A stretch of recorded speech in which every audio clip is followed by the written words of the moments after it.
ضرور سنا اور قبول کیا۔ اب وقت ہے کہ ہم خداوند کے زندہ پاک کلام کو سنیں خداوند کے خادم پاسٹر اشرف یعقوب کے وسیلہ سے۔ تو اب میں بڑی عزت اور احترام کے ساتھ سر کو ویلکم کرتی ہوں۔ خداوند اپنے کلام کی حکمت اپنے خادم کو نوازے، آمین۔ Welcome sir.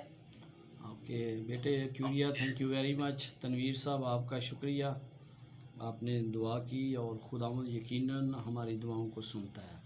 خداوند مسیح کے بابرکت پرفضل اور نجات بخش نام میں آپ سب کی سلامتی ہو۔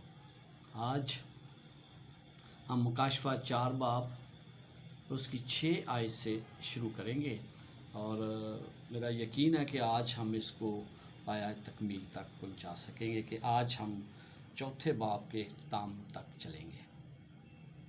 اور لکھا ہے 6 آیت میں، اور اس تخت کے سامنے گویا شیشے کا سمندر بلور کی مانند ہے، اور تخت کے بیچ میں اور تخت کے گردا گرد 4 جاندار ہیں جن کے آگے پیچھے آنکھیں ہی آنکھیں ہیں۔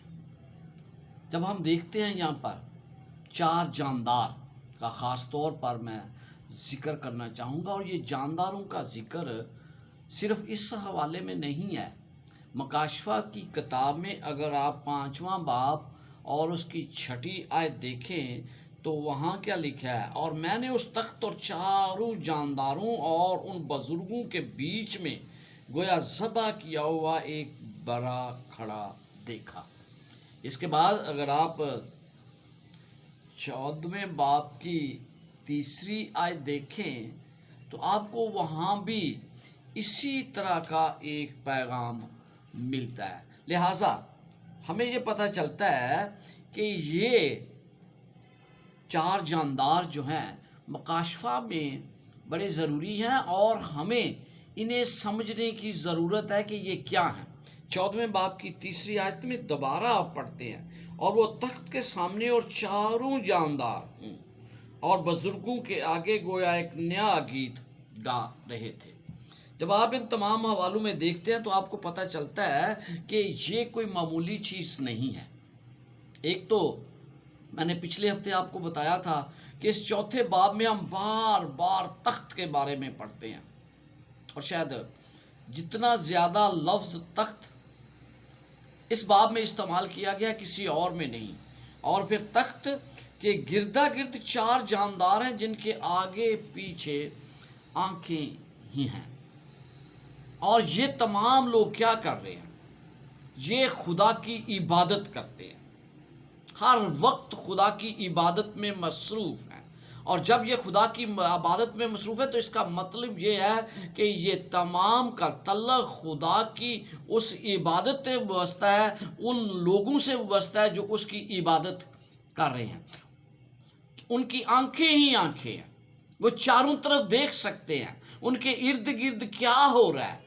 اور یہ آپ دیکھیں، یہ 4 باب 8 اور 9 آیت میں بھی آپ اسی کے بارے پڑھتے ہیں، پھر 5واں باب اس میں، 14ویں باب میں، پھر 19ویں باب میں آپ کو ہر جگہ یہ چیزیں نظر آئیں گی، اور پھر آپ کو پتہ چلے گا کہ یہ تمام لوگ جو ہیں یہ خدا کی عبادت کرتے ہیں۔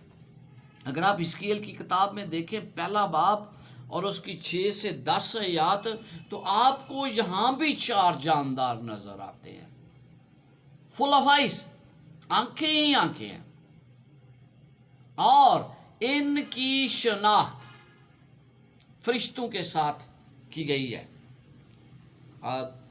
حزقیل 10 باب اور اس کی 20 سے 22 آیت جب ہم پڑھتے ہیں تو ہمیں پتہ چلتا ہے کہ ان کی شناخت جو ہے وہ فرشتوں کے ساتھ کی گئی ہے۔